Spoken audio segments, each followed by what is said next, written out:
Bahkan ketika Ibnu Taimiyah meninggal, para muridnya atau umatnya itu membacakan Al-Quran di kuburan Ibnu Taimiyah. Menghatamkan. Ya, menghatamkan Al-Quran. Bahkan di rumah-rumah jamaahnya ini. Nah, begitu. Assalamualaikum warahmatullahi wabarakatuh. Halo teman-teman, ketemu lagi dengan dua bang desa saya di channel Mr. Good. Yuk mari ngobrol di channel ini ya, ngobrol ya, dengan sersan serius tapi santai. ليس هذا مشروع. هات حديث هات حديث ايش دليلك عن النبي صلى الله عليه وسلم؟ لا، قراءة القرآن مفتوحة في كل وقت. آتي حديثا يمنع من قراءة القرآن في القبر. هات حديثا واحدا. حياكم حياكم السلام.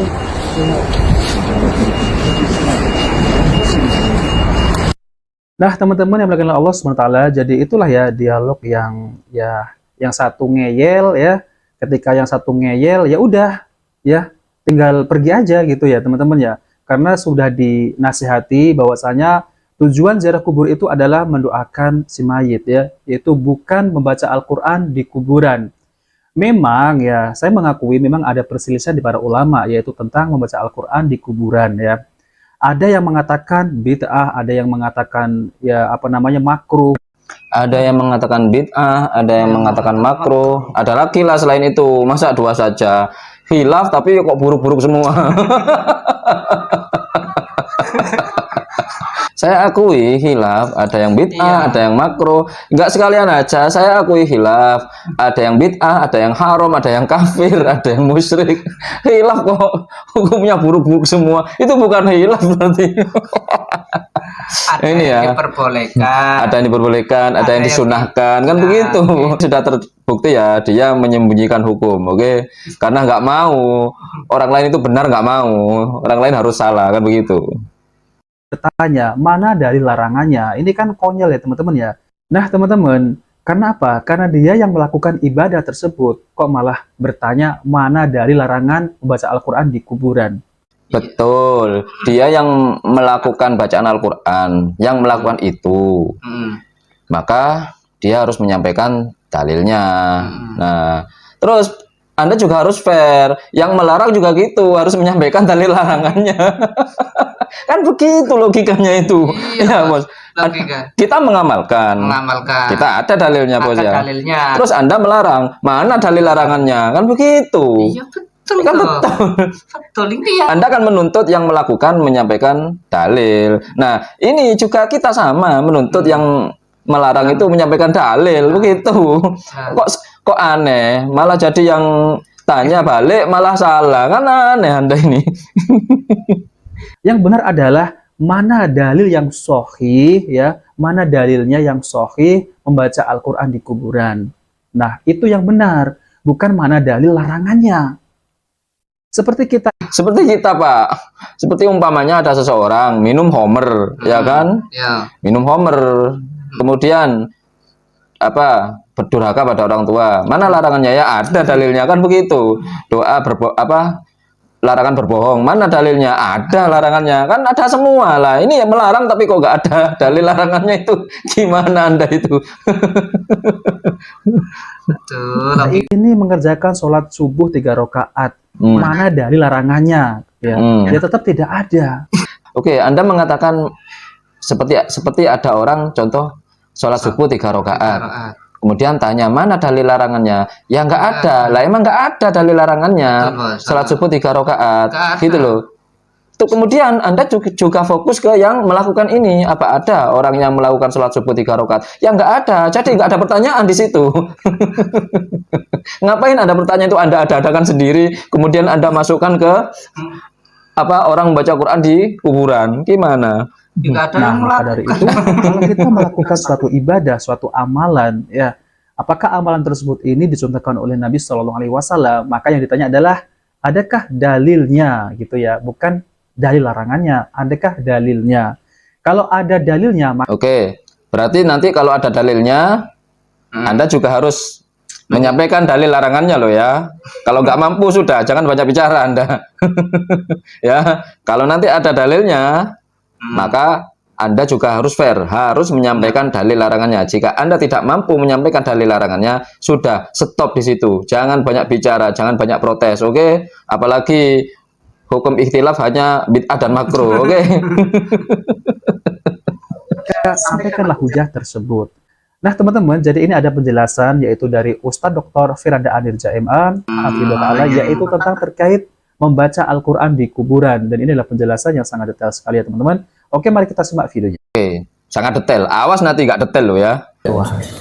Adapun baca Quran atau ibadah-ibadah zikir-zikir di kuburan, maka pendapat yang lebih kuat tidak disyariatkan. Memang benar sebagian ulama Syafi'iyah membolehkan baca Al-Quran di kuburan.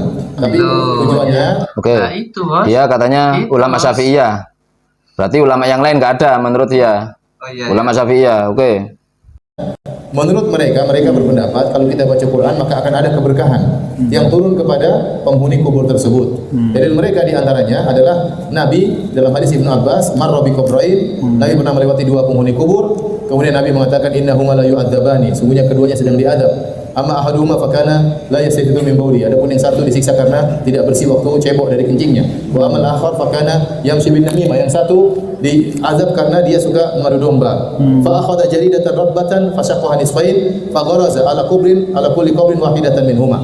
Maka Nabi pun mengambil pelepah korma yang sudah masih basah, Nabi belah dua, kemudian Nabi tancapkan kepada kuburan tersebut setengah-setengahnya. Kata mereka, kenapa? Kata Nabi, la'allahu yukhaffafu anhuma ma lam yaybasa. Semoga azab kedua orang ini diringankan selama pelepah korma masih basah. Kata mereka demikian. Berarti pelepah korma yang basah itu berpengaruh untuk mengurangi azab seseorang. Nah, kalau pelepah korma saja benda mati itu bisa mengurangi azab seseorang, bagaimana lagi dengan bacaan Quran? Ini mereka menggunakan kias aulawi. Lebih utama bacaan Quran akan mengurangi azab seseorang. Namun ini dibantah oleh para ulama, bahkan dibantah oleh ulama Syafi'iyah sendiri ya. Bahwasanya yang benar tidak disyariatkan baca Quran di kuburan. Karena pendalilannya kurang tepat. Nabi SAW waktu menancapkan pelepah korma. Oke. Dia mengatakan dalil penancapan pelepah kurma itu kurang tepat. Tadi Anda sudah bilang, Pak Firanda ini bilang di antara dalilnya. Berarti ada dalil-dalil yang lain. Kenapa nggak Anda sampaikan? Kenapa hanya Anda sampaikan dalil yang menurut Anda kurang tepat itu? Sengaja berarti ini, Pak. Sengaja. Dia sengaja hanya menyampaikan dalil yang pelepah kurma agar umat tersugesti bahwa iya memang kurang tepat jika dalil pelepah kurma disamakan dengan bacaan Quran. Begitu. Dia sengaja ini. Ini ulama kayak gini sifatnya kitman ya, menyimpan ilmu agar orang lain tersugesti dan masuk ke jebakannya dia itu, oke? Kitman sudah nggak mewarisi sifat Nabi ini, oke? Nabi hanya melakukannya sekali. Dan tidak ditiru oleh para sahabat. Kemudian Nabi tahu dua-duanya sedang diazab ya. Ya. Jadi kalau kita datang terus kita tancap pelepah korma, seakan-akan kita dituduh orang ini sedang diazab. Kita nggak tahu diazab. Ya bukan, Pak. Gini loh, Pak. Semua umat ini akan berdosa, Pak. Selain Nabi, anggaplah sudah setelah masa 3 generasi yang terbaik itu, Bos. Itu sudah umat ini sudah bergelimang dosa. Gitu loh. Akhirnya taruh kendi, isi air supaya basah terus ya. Supaya basah terus ya. Oleh karena ini benar, itu hanya syafaat Nabi. Jadi Nabi mendoakan, ya Allah, kurangilah azab dua orang ini, syafaatku berlaku selama pelepah korma masih apa? Basah. Jadi bukan karena pelepah kormanya mengurangi azab. Jadi tidak logis. Apa hubungan pelepah korma yang basah dengan dikurangi azab? Tetapi Oke, sudah bisa kita tarik kesimpulannya, Bos. Intinya di sini Fatih manggut-manggut karena memang dia bodoh, Bos. Oke, Bos ya. Ya karena dia nggak tahu teman-temannya. Dia hanya taklid buta saja, kan begitu. Nggak mau mencari-cari. Nggak mau mencari. Coba katanya Muflis Fitra, orang yang hanya taklid-taklid saja, nggak mau mencari itu minal budaya jahiliyah itu katanya Muflis Fitra. Oke. Faminal ahadisi as-sahihati min dalika ma rawahu Abdurrahman bin Ala bin Al-Lajlaj an abihi qala li abi Al-Lajlaj Abu Khalid ya bunayya idza ana mitu fa alhidni fa idza wada'tani fi lahdi faqul bismillahi wa ala millati Rasulillah thumma sunna alayya turab sannan ay da'hu wat'an sahlan thumma iqra inda ra'si bi Fatihatil Baqarah wa khatimiha.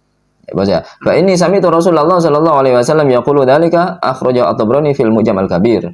Qala al-Hitami. Ini baca. Iya. Seorang sahabat berwasiat kepada putranya agar ketika dimasukkan ke liang lahat suruh membaca Bismillah wa ala millati Rasulillah, bos ya. Kemudian suruh membaca Fatihah permulaan surat Baqarah dan akhir surat Baqarah, bos ya. Ini hadis ini dihasankan oleh Imam Nawawi dan Ibnu Hajar, bos ya. Yang ini yang dari Ibnu Umar, bos. Wa Ibnu Umar radhiyallahu anhu qala sami'tu Rasulullah sallallahu alaihi wasallam yaqulu idza mata ahadukum fala tahbisu wa asri'u bihi ila qabri wal yaqra'u 'inda ra'sihi bi Fatihatil kitabi wa 'inda rijlihi bi khatimati suratil Baqarati fi qabrihi. Akhrajahu At-Tabrani wal Baihaqi. Di hadis yang lain diceritakan dari Ibnu Umar, jika seseorang di antara kalian meninggal, maka jangan ditunda-tunda, segeralah dimakamkan. Kemudian bacalah di kepalanya itu dengan Fatihatul Kitab, kemudian di kedua kakinya dengan akhir dari surat Baqarah. Yang kedua lagi ada wajah atas sunnatu bi qiraati surati Yasin 'alal mauta. Fi hadis Ma'qal bin Yasar radhiyallahu anhuma 'ani Nabi sallallahu alaihi wasallam qala iqra'u Yasin 'ala mautakum. Rawahu Ahmad wa Abu Dawud Ibnu Majah wa sahahu Ibnu Hibban wal Hakim. Tuh hadisnya. Yang ketiga, kama jaa fi syar'i syarif bi qiraati suratil Fatihah lil janazah. Wa dzalika li anna fiha min al khususiyyah fi naqil mayyit wa talabir rahmah wal maghfirah lahu ma laysa fi ghairiha. Kama fi hadis Ubadah bin Samit radhiyallahu anhu qala qala Rasulullah sallallahu alaihi wasallam umul Quran iwadun an ghairiha wa laysa ghairuha iwadun anha. Umul Quran itu sudah bisa menjadi perwakilan dari surat-surat yang lain, ya. Tetapi surat-surat yang lain tidak bisa menjadi ganti dari Umul Quran. Oke. Wastadalla ulama wa ala qiraatil Quran indal qabri aidan bi hadis Ibnu Abbas radhiyallahu anhuma qala mara Nabi sallallahu alaihi wasallam ala qabraini. Ini yang tadi yang disampaikan oleh Pak Firanda. Oke. Oke. Kemudian yang kelima, wa minal asar, ini asar ya. Fi dalika asar sahabat, fi dalika anis salafus saleh ma akhrajahu Ibnu Abi Syaibah fil musannif 'anil Imam Asy-Syu'bi rahimahullahu ta'ala qala kanat al-ansaru yaqra'una 'indal mayyit bi suratil Baqarah wa akhrajul khilal fil qira'ati 'ala al-quburi bilafdhi kanat al-ansar idza mata lahum mayyitun ikhtalafu ila qabrihi yaqra'una 'indal Qur'an yaqra'una 'indahul Qur'an. Oke, ini asar yang diriwayatkan bahwasanya sahabat Ansor ketika ada yang meninggal itu mereka membaca Quran, berkumpul membaca Al-Quran di kuburannya. Masih kurang lagi, hatta inna syaikha Ibnu Taimiyah rahimahullah taala wa huwa alladhi idda'a anna qira'atal Qur'ani 'ala al-qabri bid'atun mukhalifan bidzalika ma 'alaihi 'amalus salaf wal khalaf. Bahkan Ibnu Taimiyah yang berpendapat bahwasanya qira'atul Qur'an 'ala qabri itu bid'ah, ya. Berpendapat bahwasanya membaca Al-Qur'an di dalam kubur itu bid'ah, ternyata qad dzakara ahlus siyar fi tarjamati an-nas. Ini ahli yang biografi, ya, ahli sejarah yang berkata an-nas ijtama'u li khatmil Qur'an lahu ala qabrihi wa fi buyutihim kama dzakarahu Ibnu Abdul Hadi Al-Hambali wa ghairuhu. Oh, ini. Bahkan ketika Ibnu Taimiyah meninggal, para muridnya atau umatnya itu membacakan Al-Qur'an di kuburan Ibnu Taimiyah. Menghatamkan. Ya, menghatamkan Al-Qur'an bahkan di rumah-rumah jamaahnya ini. Nah, begitu. Oke, katanya Pak Firanda, madhab Syafi'iyah saja katanya, bos. Di madhab Syafi'iyah. Madhab Syafi'iyah saja katanya, bos. Oke. Qala an-Nawawi fil Adhkar, sami'tu Ahmad ibn Hanbalin yaqulu idza dakhaltum al-maqabir, ya, idza dakhaltum al-maqabira faqra'u bi Fatihatil Kitab wal Mu'awwidhatain. Wa qul huwallahu ahad waj'alu sawaba dzalika li ahlil maqabir fa innahu yasilu ilaihim. Loh. Ini malah menurut Imam Ahmad bin Hambal.